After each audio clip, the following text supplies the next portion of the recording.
આબોહવાકીય ફેરફારો. આબોહવા, હવામાન અને ગ્રીનહાઉસ ઇફેક્ટ. સારાંશ. જુદા જુદા સ્થળ પર હવામાનનું પ્રમાણ તેમજ તેનું જુદા જુદા સ્થળ પર હવાનું પ્રમાણ અને હવાની ગતિ અલગ અલગ હોય છે. ઉપરાંત રોજિંદા જીવનમાં ઠંડી, ગરમી કે વરસાદમાં થતા ફેરફારને વાતાવરણમાં થતા ફેરફાર તરીકે ઓળખાવીએ છીએ. વાતાવરણમાં થતા એકાએક ઘટાડો કુદરતી હોવાની સાથે સાથે માનવ સર્જિત પણ છે. લોકો દ્વારા થતી પ્રવૃત્તિઓની અસર વાતાવરણ પર પડે છે. સૈદ્ધાંતિક સમજ. વાતાવરણમાં થતા ફેરફારને સમજવા માટે કેટલીક સંકલ્પનાઓ સમજવી જરૂરી છે, જે નીચે મુજબ છે. જેમ કે સૌપ્રથમ વાતાવરણ એટલે શું? વાતાવરણ પૃથ્વીની ચારે બાજુ વીંટળાઈને આવેલા હવાના આવરણને વાતાવરણ કહેવામાં આવે છે. આબોહવાના ફેરફાર.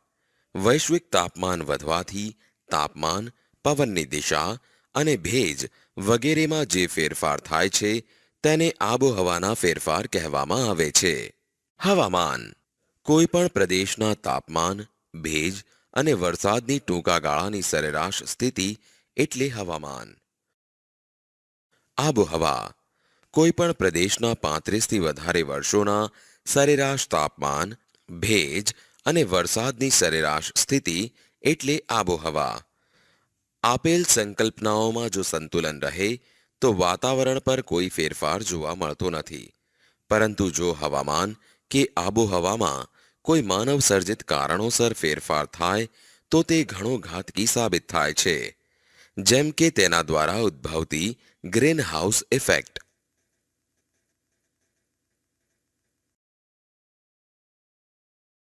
Greenhouse effect.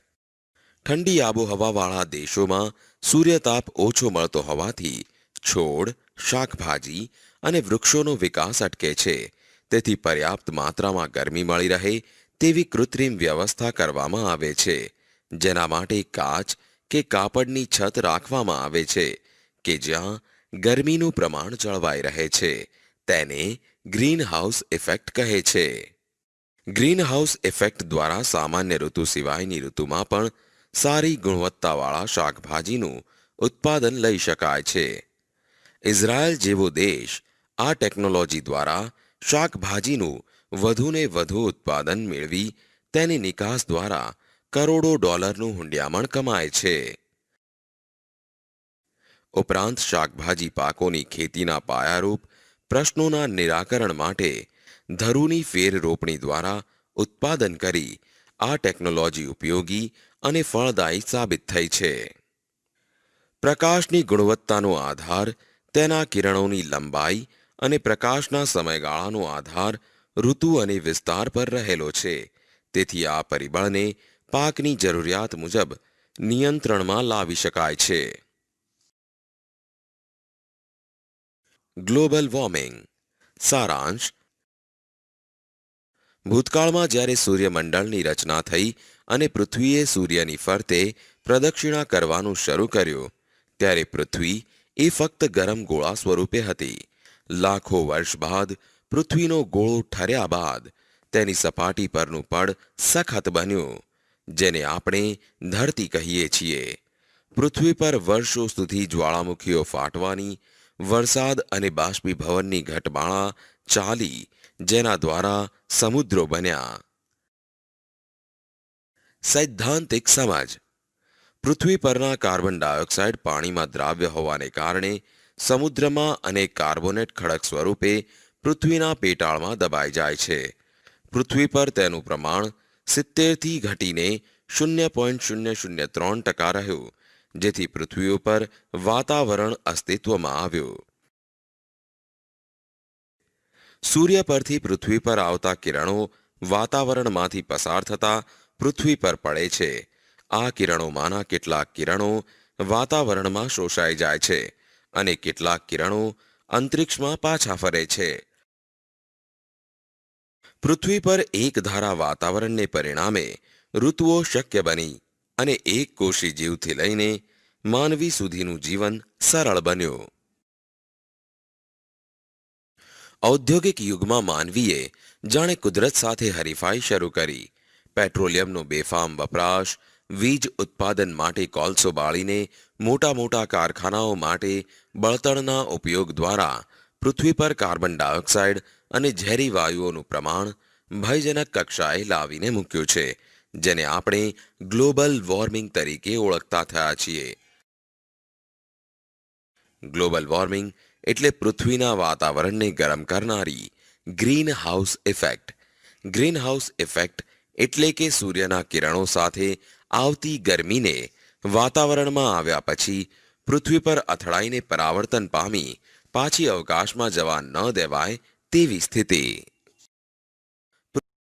પૃથ્વીના તાપમાનમાં થતો વધારો. સારાંશ: સમગ્ર દુનિયા અત્યારે ગ્લોબલ વોર્મિંગના કારણે ચિંતિત છે. દિન પ્રતિદિન સમગ્ર પૃથ્વીના તાપમાનમાં વધારો થતો જોવા મળે છે. પૃથ્વી પર અતિશય ગરમી પડવી, અતિશય વરસાદ પડવો અને ઋતુમાં થતું અનિયમિત પરિવર્તન વગેરે ઘટનાઓ સામાન્ય બની છે. પૃથ્વીના તાપમાનમાં થતો વધારો. સારાંશ: સમગ્ર દુનિયા અત્યારે ગ્લોબલ વોર્મિંગના કારણે ચિંતિત છે. દિન પ્રતિદિન સમગ્ર પૃથ્વીના તાપમાનમાં વધારો થતો જોવા મળે છે. પૃથ્વી પર અતિશય ગરમી પડવી, અતિશય વરસાદ પડવો અને ઋતુમાં થતું અનિયમિત પરિવર્તન વગેરે ઘટનાઓ સામાન્ય બની છે. સૈદ્ધાંતિક સમજ. ગ્રીનહાઉસ ઇફેક્ટમાં સક્રિય ફાળો આપતા વાયુઓ જેવા કે carbon dioxide, methane, nitrous oxide, chlorofluoro carbon એટલે કે CFC અને હેલો કાર્બનને ગ્રીનહાઉસ વાયુઓ તરીકે ઓળખવામાં આવે છે. પૃથ્વીના તાપમાનમાં છેલ્લા 100 વર્ષોમાં 0.6°C વધારો થયો છે.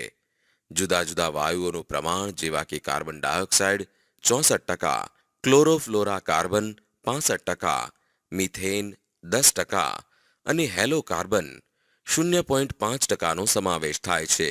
આમ વિશ્વનો દરેક માનવી 4.5 મેટ્રિક ટન કાર્બન ડાયોક્સાઇડ એટલે કે CO2 છોડે છે. આજથી 100 વર્ષ પહેલા CO2 275 ppm હતો, જે આજે 350 ppm થયો છે.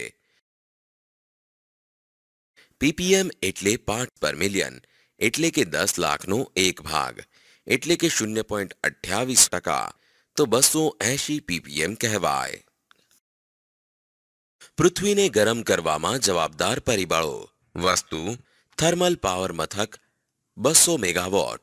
સમય: વાર્ષિક.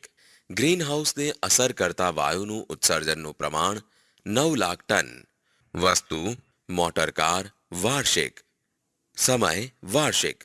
17 કરોડ ટન ઉત્સર્જનનું પ્રમાણ. વસ્તુ: એસી સરેરાશ 2 કલાક. સમય: 24 કલાક. ઉત્સર્જનનું પ્રમાણ 2230 કિલોગ્રામ. વસ્તુ: ટીવી 24 કલાક. સમય: ઉત્સર્જનનું પ્રમાણ 190 કિલોગ્રામ. વસ્તુ: ટ્યુબલાઇટ. સમય: 24 કલાક. ઉત્સર્જનનું પ્રમાણ 88 કિલોગ્રામ. વસ્તુ: કમ્પ્યુટર. સમય: 24 કલાક. ઉત્સર્જનનું પ્રમાણ 130 કિલોગ્રામ. વસ્તુ: ફ્રિજ. સમય: 24 કલાક. 920 કિલોગ્રામ ઉત્સર્જનનું પ્રમાણ. વર્લ્ડ મટીરિયોલોજીકલ ઓર્ગેનાઇઝેશન એટલે કે WMO વિશ્વ હવામાન સંસ્થાના મત પ્રમાણે ઈસવીસન 1850 થી ઈસવીસન 2008ના વર્ષનું સમુદ્ર અને જમીન સપાટી પરનું સંયુક્ત તાપમાન 31°C હતું, જે ઈસવીસન 1961 થી ઈસવીસન 1990ના ગાળાના સરેરાશ તાપમાન કરતાં વધારે હતું. જુદા જુદા ગ્રીનહાઉસ વાયુઓ. 1. Methane CH4. મિથેન એક રાસાયણિક સંયોજન છે.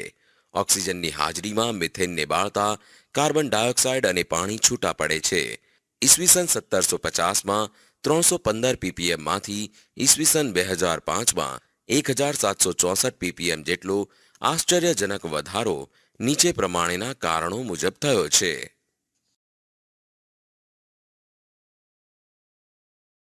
પશુઓના શ્વાસોશ્વાસ અને ચયાપચયની ક્રિયાને લીધે 14 કરોડ ટન ઉત્સર્જન, ડાંગરની ખેતીના લીધે 15 કરોડ ટન ઉત્સર્જન, સેન્દ્રિય કચરો સડવાથી 7 કરોડ ટન ઉત્સર્જન. 2. નાઇટ્રસ ઓક્સાઇડ N2O ખાતરોના ઉપયોગ સહિત કૃષિને લગતી થતી પ્રવૃત્તિઓને પગલે વાતાવરણમાં નાઇટ્રસ ઓક્સાઇડનું પ્રમાણ વધે છે, જે 270 ppmથી વધીને અત્યાર સુધીમાં 319 ppm જેટલું થયું છે. 3.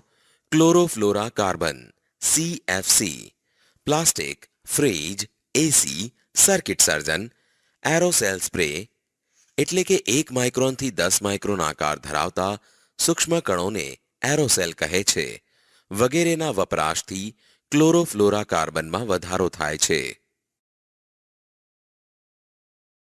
એક વ્યક્તિ દ્વારા પ્રતિદિન જે વસ્તુઓ ગ્રહણ કરવામાં આવે છે તેમાં લગભગ 80% વાયુઓ હોય છે. એક વ્યક્તિ પ્રતિદિન 22,000 વખત શ્વાસ લે છે, તેથી તે ઓક્સિજનયુક્ત વાતાવરણમાંથી 16 કિલો જેટલા વાયુનું સેવન કરે છે. 23 જાન્યુઆરી 1995ના યુનોના સંયુક્ત ઠરાવથી દર વર્ષે 16 સપ્ટેમ્બરને ઓઝોન દિવસ તરીકે ઉજવવામાં આવે છે. 2007નું વર્ષ 1980 પછી સૌથી વધુ ગરમ હતું. ગ્લોબલ વોર્મિંગની અસરો. સારાંશ.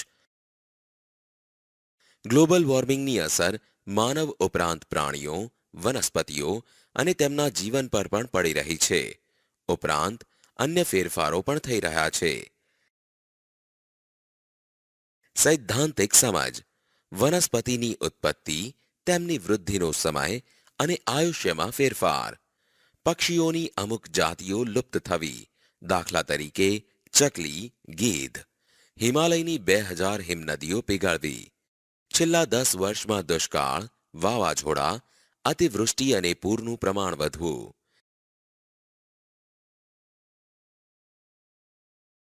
જ્યાં વરસાદ વધુ પડતો ત્યાં તેની માત્રા ઓછી થવી, દાખલા તરીકે રાજસ્થાન અને દુબઈમાં ભારે વરસાદ, ચેરાપુંજીમાં અનાવૃષ્ટિ.